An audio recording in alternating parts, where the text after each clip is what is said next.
ಓಂ ವಿಶ್ವಸ್ಮೈ ನಮಃ. ಪ್ರೀತಿಯ ಬಂಧುಗಳೇ, ಮಕ್ಕಳು ಯಾಕೋ ಮನೆಯಲ್ಲಿ ಇತ್ತೀಚೆಗೆ ಮಂಕಾಗಿದ್ದಾರೆ. ಇನ್ನೂ ನಮ್ಮ ಮನೆಯಲ್ಲಿ ಒಂದಷ್ಟು ಜನಕ್ಕೆ ಮಂಕು ಕವಿದ ವಾತಾವರಣ. ಏನಾಗಿದೆಯೋ ಗೊತ್ತಿಲ್ಲ, ಒಬ್ಬರಿಗೊಬ್ಬರಿಗೆ ಮಾತುಗಳಿಲ್ಲ.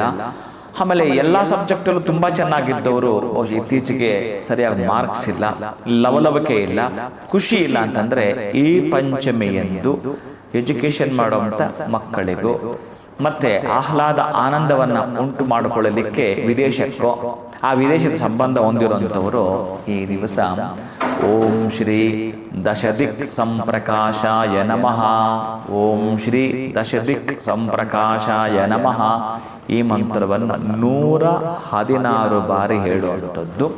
ಹೇಳಿದ ತಕ್ಷಣ ಒಮ್ಮೆ ನೀವು ದೇವರ ಮನೆಯಲ್ಲಿ ಕುಳಿತುಕೊಂಡು ಹೇಳ್ತೀವಿ ಅಂದ್ರೂ ಪರವಾಗಿಲ್ಲ, 116 ಆದ ಕೂಡಲೇ ತಕ್ಷಣ ಹಣೆಗೆ ಕುಂಕುಮವನ್ನು ಇಟ್ಕೊಳ್ಳುವಂಥದ್ದು. ಸೂರ್ಯನಿಗಾಗ್ತಕ್ಕಂಥ ಆನಂದವೇ ಬೇರೆ. ಈ ದಿನ ಗೋಧಿಯಿಂದ ಮಾಡಿರೋ ಯಾವುದಾದರೂ ತಿಂಡಿಯನ್ನ ಬಹುಶಃ ನೀವು ತಿನ್ನುವ ಮುನ್ನ ಯಾರಿಗಾದರೂ ನೀವು ನಿಮ್ಮ ಮಿತ್ರರಿಗೋ ಬಂಧುಗಳಿಗೋ ಅಥವಾ ಪ್ರಾಣಿ ಪಕ್ಷಿಗಳಿಗೋ ಹಾಕೋ ಮುಖಾಂತರ ಸೇವನೆಯನ್ನು ಮಾಡ್ತೀನಿ ಅಂತಂದರೆ ಆ ಮಂಕಿತ್ತಲ್ಲ ಅದನ್ನು ಪೂರ್ತಿಯಾಗಿ ನಿಮಗೆ ಈ ಎಣ್ಣೆ ಸೀಗೆಕಾಯಿ, ಆ ಸೀಗೆಕಾಯಿದ ಆ ಎಣ್ಣೆ ಇದ್ದದ್ದನ್ನು ಜಿಡ್ಡನ್ನು ಸೀಗೆಕಾಯಿಂದ ತೊಳೆದು ಹೇಗೆ ಹೋಯ್ತೋ ಆ ಮಂಕು ವಾತಾವರಣ ಈ ದಶದಿಕ್ಕುಗಳಿಗೆ ಪ್ರಕಾಶ ಕೊಡ್ತಕ್ಕಂತಹ, ಎಷ್ಟು ಅಂತಂದರೆ ಉಜ್ವಲವಾಗಿರ್ತಕ್ಕಂಥ ಪ್ರಕಾಶ ಪ್ರತಿ ಮಗುವಿಗೂ ಪ್ರತಿ ಮನೆಗೂ ಕೂಡ ಬರುವಂಥದ್ದು ಈ ಒಂದು ಮಂತ್ರ ಅನುಷ್ಠಾನ ಜೊತೆಗೆ ಕುಂಕುಮ. ಶುಭಂ ಭೂಯಾತ್. ಒಳಿತಾಗಲಿ.